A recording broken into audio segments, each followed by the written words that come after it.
which is hanging up. We are live. Well, with just about 33 minutes to go for the end of the Ashes, you have a winner in the most dramatic of circumstances. England win the Oval Test by 49 runs and have levelled the series 2-2. But who took the final 2 wickets? A certain Stuart Broad. But before that, the groundwork was laid by Chris Woakes' brilliant spell, then Moeen Ali's spell. 4 wickets for 11 runs lost in this period. And that was when England were on top throughout. Despite a whole session being washed away, a whole session, England had their tails up. And they ensured that the Ashes would be squared 2-2. But the urn remains with the Aussies. Oof, but what a dramatic test match. Broad in particular, the theatrics, he raised it up to the next level. No, he was, I think, in that sense, very befitting of the kind of career that Stuart Broad has had, that he goes on to take the final 2 wickets. And might I add that the final wicket was that of Alex Carey, the man who was threatening to take the game away. At one point, I honestly felt, Siddharth, that Carey had got his game plan wrong, not keeping the entire strike for himself. He was doing it with Todd Murphy earlier, then Hazelwood later, where instead of a ball or two, he was allowing them to play, many more balls. So I thought he was getting his game plan a bit wrong. But then I think justice, because at the end, it was Alex Carey who got out. Had it been, Hazelwood that had gotten out, having to face far more many deliveries, then I would have blamed Alex Carey for it. Because if you remember, England, on the other hand, were very smart when it came to playing with the tail. They did it earlier as well in the test match that they won. Also, they were much smarter when it came to batting with the tail. I didn't see that with Carey. But eventually, Stuart Broad gets his man in Alex Carey, wins it fair and square by 49 runs. At one point, and Nasir Hussain said it in commentary as well, that they were beginning to have doubt whether Broad was the right guy, because he said the right decision needs to be made. But if Woods had enough rest, maybe go with him. That might be the right thing. Of course, Moeen Ali is looking very threatening, so he stays. Just because it is Broad's last test match, let us not get carried away, because things were getting close, right? Once you come down below 50, then it's anybody's game, even though you had 1 wicket hand. But I'm glad it turned out the way it did for Stuart Broad. Much loved, the cricketer, as we've seen in the tributes that have been pouring in from across the globe. Much love that Stuart Broad is. So he wins it. And I think, Australia may have retained the Ashes. That was a foregone conclusion before this test match started. But I think the fact that the series ended at 2-2 is the right reflection, is the correct reflection of how cricket was actually played. I think two teams on their day could have beaten any other team. And I think the fact that they've, in that sense, split the honors, divided it equally between them at 2-all, I think it's right. For a neutral cricket fan like you and I, we couldn't have asked for a better series. I think one of the best series that we've had in the Ashes so far. So I don't think you could have had a better series just to watch. 5 test matches, barring that one that is affected by rain, but the 2 results that you get divided 2-all. And just when I was saying we are neutral cricket fans, comes in a fan who's not neutral, the one who was supporting England. I picked a blue t-shirt just for this moment. Just for this moment. The England fan. Remember the Ashes are still with Australia?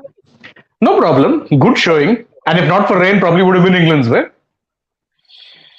Actually, yes. If you look at it, rain saved Australia in Old Trafford. It was threatening to do it for them even at the Oval. Remember, one whole session, 1.5 sessions washed out yesterday. Today, one whole session, 2.5 sessions. This defeat in particular will hurt Australia a lot more, because they were 135 for no loss. And to have lost 10 wickets for 199 runs. It's yet again, I told you, Shane, at the very beginning, a collapse can also happen. 4 for Yeah, in fact, 11. we were discussing before the match only, and we said that the only thing that can possibly spin the result the other way or send the result the other way, because Australia were in control coming into day five. They were chasing essentially 249 runs and had 10 wickets in hand. We said the only thing that spares them is if they have a collapse. But I think the other thing which we have to talk about, Stuart Broad. What a way to end an international career. And if you Yeah, guys watched, before he got rid of Murphy, he Hmm. changed the bails yet again. And look what happened. Another wicket for him. Oh man, that guy, I tell you, he can do miracles at this point in time, Stuart Broad. And no, look at the there way were two occasions where I felt, if you remember, one when the openers were batting, I thought this is Australia's game, and two Hmm. when you had that partnership when Smith was batting alongside Head. In fact, if you remember, uh, we were having a discussion, and I said that winning by 7 wickets, because at that time it looked like they'd win by 7 wickets. But from there were those 4 wickets that fell, that collapse. I think Woakes, by the way, I think one of the major reasons, and people will talk about it. I know a lot of talk will happen about Bazball versus Bruce Ball, right? Is that what they're calling it? yeah, Bruce Ball, Bruce Pat Ball. ball. But they called Pat it Bruce Ball, Ball. Bruce. They've Yeah, called they it called it everything. Bruce Ball. Yeah. No, but I'm saying the debate will again be between Bruce Ball and Baz Ball, and I'm happy that two different philosophies, completely different philosophies, adopted by both teams, results in 2 all, and that makes things very interesting. But I'm just saying overall, in the results point of view, I think the biggest difference hasn't been Baz Ball. The biggest difference, and I don't think it's Bazball that's really won England. I think it's Wood and Woakes. As soon as Yeah. they came into the English team, it was a completely different England team. Had they gone on playing without Woods and Woakes, I don't think these results would have been possible. So, as much as talk you'll have about Bazball, and I like the way England have played, and I also like the way that England, despite having lost those first 2 test matches, continued playing and staying true to their philosophy. That's a great sign. That's a team that believes in itself and wants to play entertaining cricket. And I think that's the idea more than wins and losses. I think the idea that they have is to play entertaining cricket, to play a cricket certain way, to have a trademark on that. And I think they continued that. But I think if it wasn't for Wood and Boakes, the kind of performance that they've given, then no matter you played Bruce Ball, Bass Ball, Dravid Ball, any ball you can think of, you weren't coming back in this series. Yeah, I mean, see, there was, you talked about Woakes and Wood. Those two W's made a big difference in England winning Hmm. 2 out of the 3 Ashes remaining tests that were there. But I think the major turning point for Australia was Nathan Lyon's injury. Yeah. Hurt them immensely. The workload increased for the Pacers. And you could see Cummins was on fumes. Stark was okay. Hazelwood was okay. But the rest of the bowling attack just couldn't cope up under this relentless assault. And remember, England had found some few focal points to channel their fury. Remember, after Lords, they focused upon the Johnny Bairstow incident. They took that and then they channeled that fury. Then it was shown in Leeds. Stokes led the way. Then Old Trafford, unfortunately, got abandoned. Otherwise, England were well on their way to win this. Hmm. And if in Leeds, I mean, at the Oval, you saw the broad sentiment, what was happening. But also today, one more incident. Ben Stokes, we were all wondering whether he dropped the Ashes. But no, that became a rallying point. And you saw that collapse of 4 for 11, and Australia just were playing catch up until that point. They would not have able to survive. This also, Mark Wood also had a sore heel. He had not much to do in this final day. So the entire burden fell on Chris Woakes, and boy, did he deliver. What a Yeah, spell. Woakes and Wood, the two W's, who, by the way, as I pointed out before, also both of them are the best of friends, solely because of the fact that the way the English flight team system kind of works is that they end up pairing everyone based on surnames. So Wood and Woakes have for years been traveling together, sitting in the same seats, and it gets even better. I don't remember which of them, but I think Wood has a fear of flying. So Wood has when a Wood fear. is, yeah, Wood has a fear of flying. So when he's anxious on flights, it's Woakes who's often keeping him calm. So they have a very, very strong bond as far as teammates. I think it's them, the besties, as they're jokingly called in the England camp. I think it's them who swung it because even today, I remember even earlier so that we were talking about Woakes would be the key more so than Wood because we weren't sure how much Wood would be able to bowl, and he didn't really bowl a lot. He did get a couple of good wickets, but aside from that, I would have expected a lot more from him. But of course, he was carrying that injury. Woakes, what a trooper! The amount he bowled, intense, and don't forget, if it were not for his those early breakthroughs, those first two wickets came courtesy of him. It came from out of absolutely nowhere because Australia were cruising. Usman Khwaja well set. Warner also got into a 50. Look well set. Of course, now Warner seems unlikely to ever get 100 in England. But today represented his best chance. And you know who got him? How did he get him? It was good, very good bowling. Very subtle movements, troubling both the left-handers, both playing for outswing balls that ended up swinging in or straightening. But Wokes. for me, but for me, the greater impact for Woakes was a spell to Steve Smith. Hmm. Absolutely Yeah. brilliant. I mean, he was swinging the ball away, and Smith was rattled. Smith, Hmm. he. When does Steve Smith go for a slog down the ground of Chris Woakes? When? That never happened. Here, Woakes was channeling in that particular zone, pegging away, pegging away, pegging away. Smith beaten. Then who took the wicket at the end of the day? It was Chris Woakes. And Moeen, wow, fear the beard, coming out of Test retirement for this Ashes. I mean, wow. And I was saying this even when we were having a conversation in office with the other guys, and I remember saying that if I was Ben Stokes, I'd be begging, Moeen Ali, doing whatever it was, sweeten the pot however possible. Let this man come to India. He said very clearly that this is a one-off. He said he's not interested in more Test cricket. Yeah. But my goodness, if this guy comes to India and if you have him potentially, maybe I don't know, Jack Leach and Joe Root shouldering a burden, that's a good enough spin trio. But Yeah, I Moin. think this probably alongside Broad may have been the last time we've seen Moeen Ali also in Test cricket. Yes. Possibly. I mean, going by what has happened, it was that one text message that went out to him, which is why he's played. But I just wanted to take a few comments. Singularity, if you can highlight that comment also, Siddharth, Yeah, and bring it. I'll do that. Where because he's joining us from the UK, he says that London is on fire. What a series. Credit to England for coming back from being 0-2 down. Absolutely incredible comeback.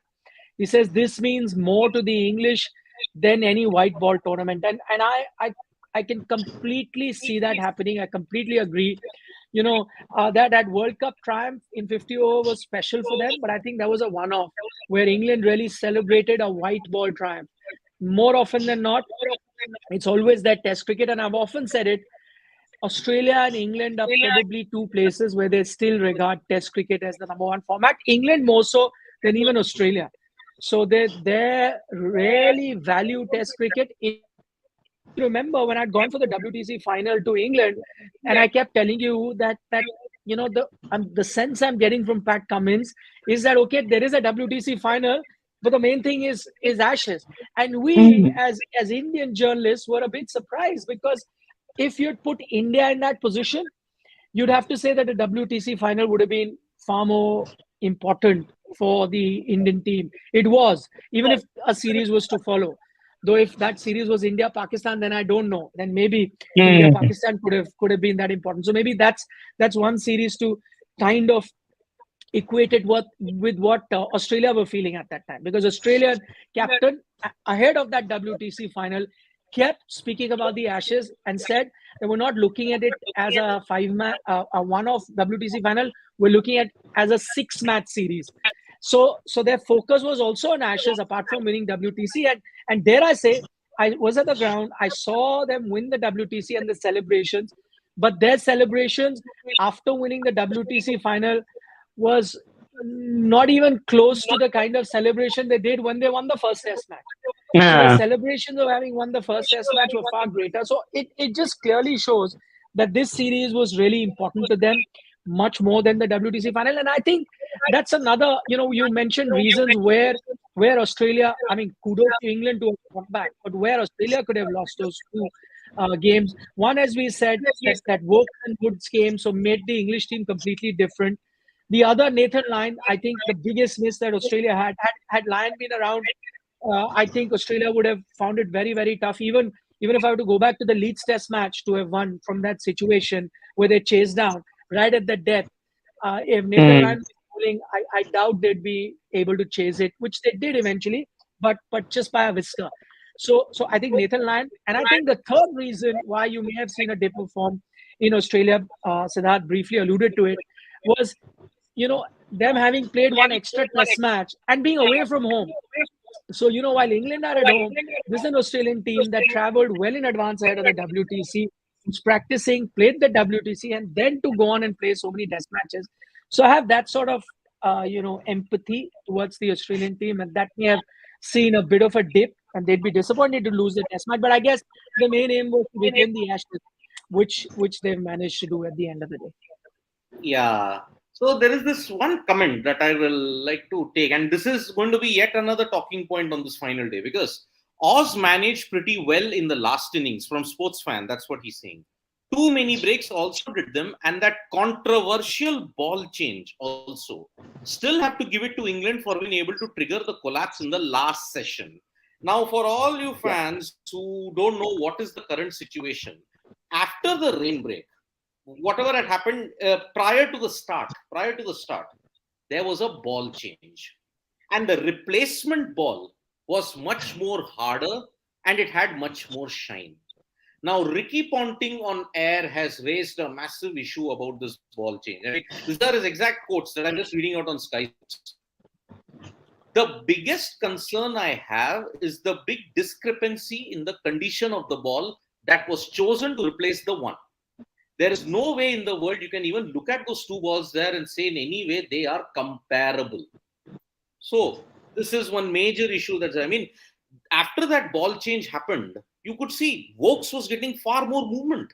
And that's how he trapped David Warner and Usman Khwaja. He got the wickets primarily out of that. So big talking point, the ball change. So the talking point is more about the ball not being like for like in terms of change. Yes. But I don't think there is any debate over whether the ball should have changed or not, because you have a fixed a rule. Like a metric. You have to take it past those two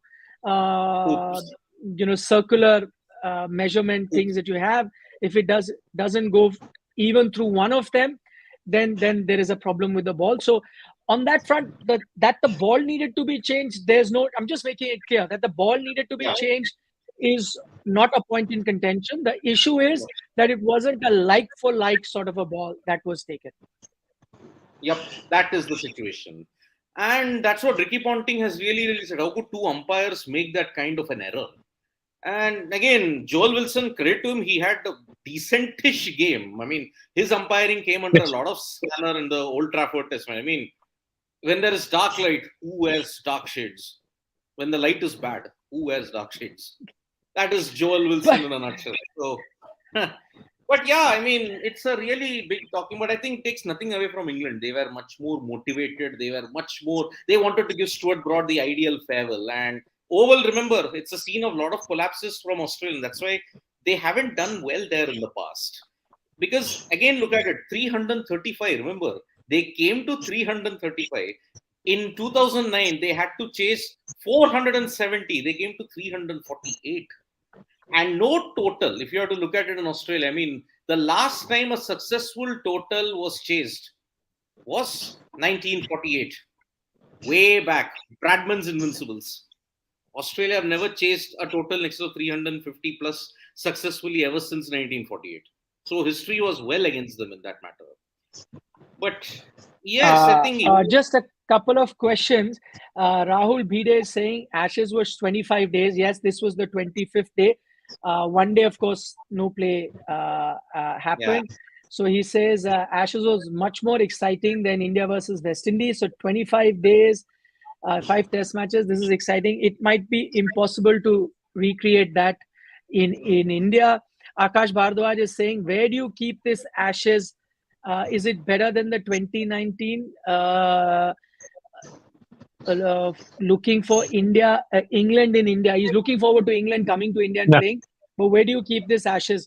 I think one of personally for me one of the best Ashes, but that 2005 still slightly ahead for me just because of the theater, the drama that happened. But this is also really outstanding. It would have But been incredible had they gone on to chase. 2005 also was also because I think that Australia team were unbeatable. They were next Yeah. level, unbeatable. So beating them 2-1 from that situation was always going to be celebrated big, but this right up there. And I think this one edges 2019 because I think this was two teams that were more on the equal side, let's say. 2019, I think England were very individual reliant as opposed to this year. Yes, yes. Nothing beats 2005 for me. That remains the best Ashes series that we have had in this modern era. I mean, ever since I started following Ashes cricket in the 90s, I mean, 93 onwards was the period I started watching. So, nothing beat. And remember, 2005, they had 16 years of pain. England had not won for 16 years. And that is one of the main motivations why Stuart Broad was such a fierce character. All the pain of England's past. Now he wanted to just eclipse all that. I want to beat Australia. And remember, the only bowler in history to take over 150 wickets against Australia. And he's been part of how much? 2009, 2013, 2010, 11. Unfortunately, he didn't play a big part. He was injured.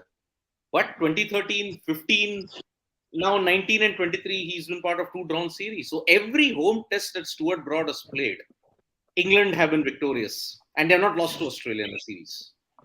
That is one big, big achievement for him. And If I was Moeen gonna Ali, ask you guys to pick your best knock of Ashes, which one are you gonna go for? Looking back, for me, Ben Stokes 155 Lords.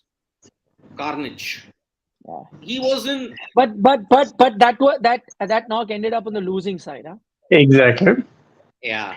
Okay. That is But the only unfortunate part of that Stokes knock. No, Others, for me, I'm you can going. you can still pick it. Hmm. You don't have to change your mind. But I'm just I mean, So okay. for But me, I think the looking best was Zach Crawley. Zach sorry, Crawley Mike, come again. 189. Yeah, what do you say? Zach Crawley 189. That was some insane hitting. I think that was like the peak of it for me. Best batting knock. Yeah, what were you saying, Siddharth? okay, if it is for losing and winning, I can have two different knocks. That's No, no no, no, problem. no, no. It's not. It's No, not. no. I just pointed it out.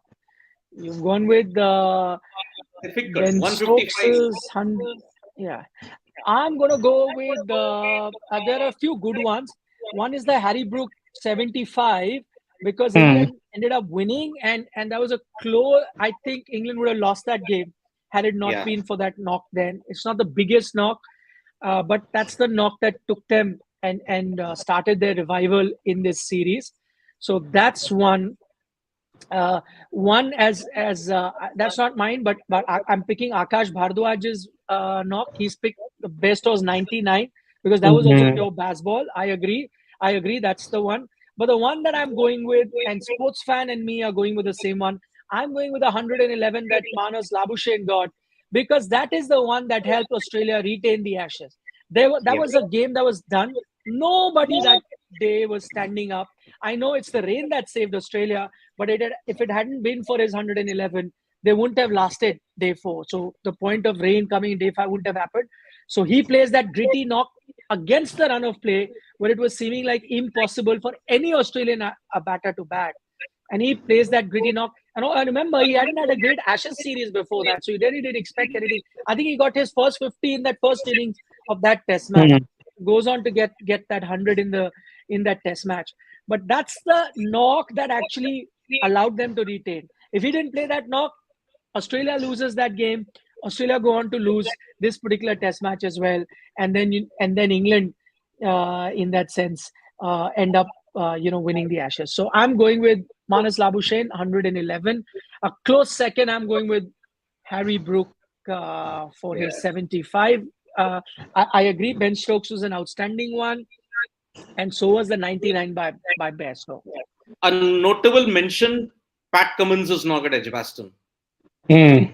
The 50, yeah, yep. Very. I mean, that ensured Australia would be 2-0 up and 1-0, and then Lords 2-0.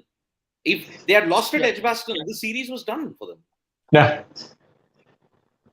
I want So, to take one question because Saurav Mukherjee is here. He yeah, says, "Hi Nikhil, do you remember your criticism of the English team post the second Test match? This England side could even win the series, and that's not down to Old Trafford washout. BCCI is getting ready to prepare Dust Bowl." Yes, Saurav, I did, and I'm still not a big fan of that because I think what it does is opens them up to losing a game. All I'm saying is that approach lost them the first Test match. You keep looking at the rain, and rain is part of nature, it's part of the sport. They could have very well won the first Test match if it wasn't for the declaration that he did, right? So sometimes it's foolhardy to be doing like that. Secondly, it's not just baseball alone that's really won them this. As I mentioned earlier, there are a few other factors. If you did not have, so baseball is primarily with batting, right? But is it only your batting that's won you? Your batting was good. England's batting was good in first two Test matches also. They had good scores there as well, but they lost because it was their bowling that wasn't doing well.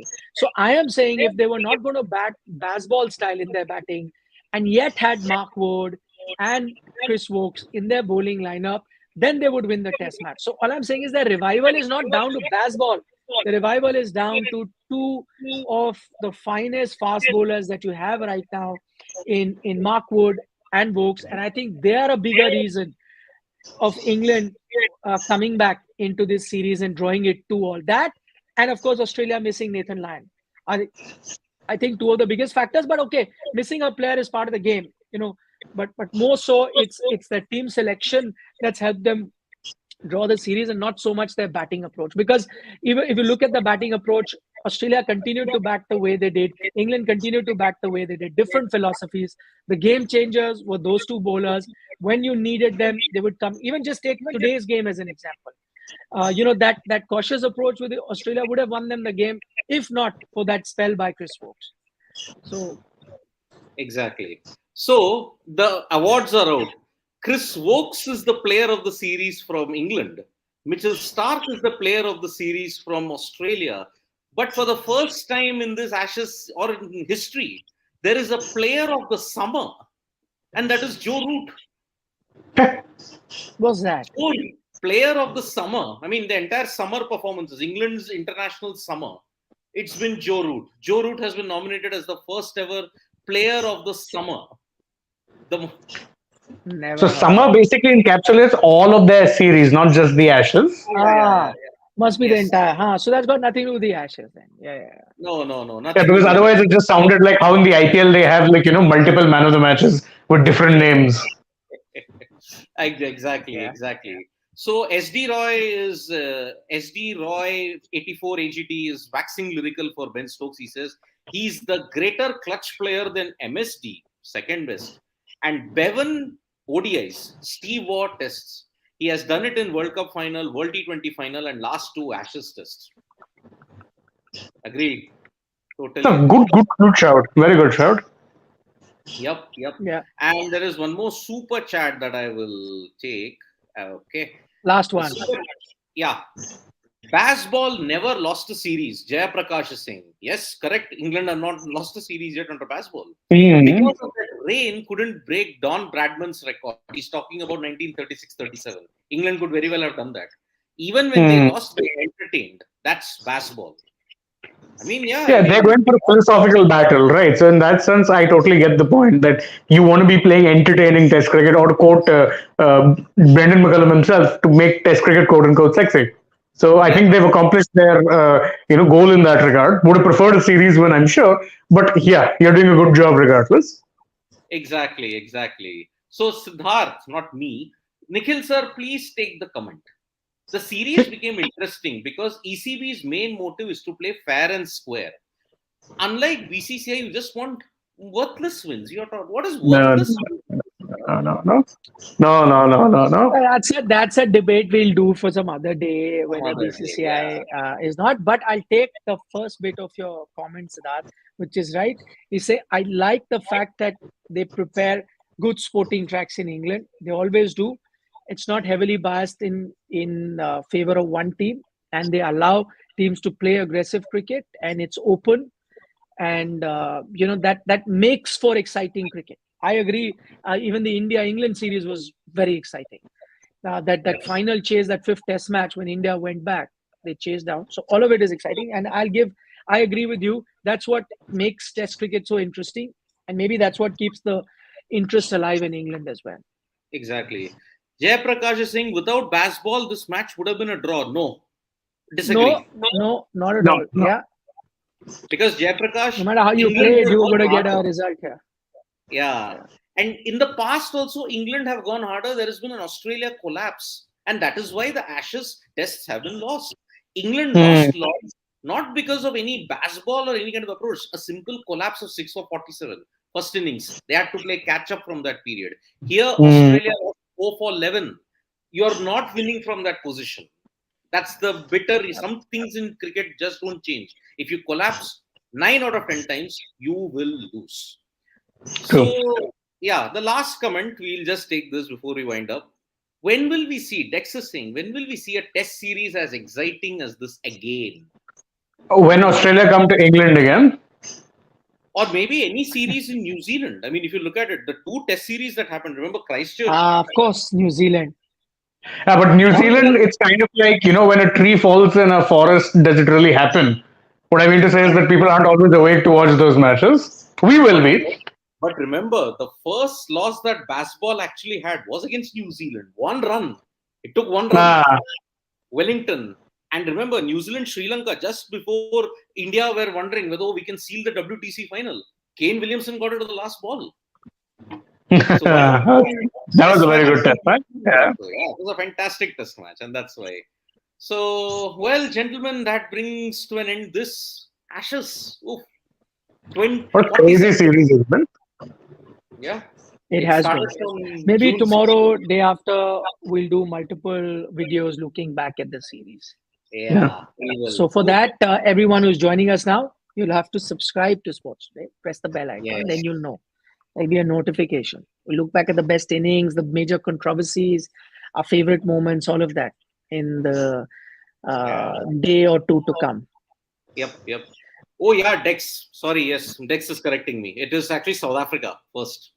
South Africa and Lords. Yeah. Thanks, Dex, for that. Thank you so much.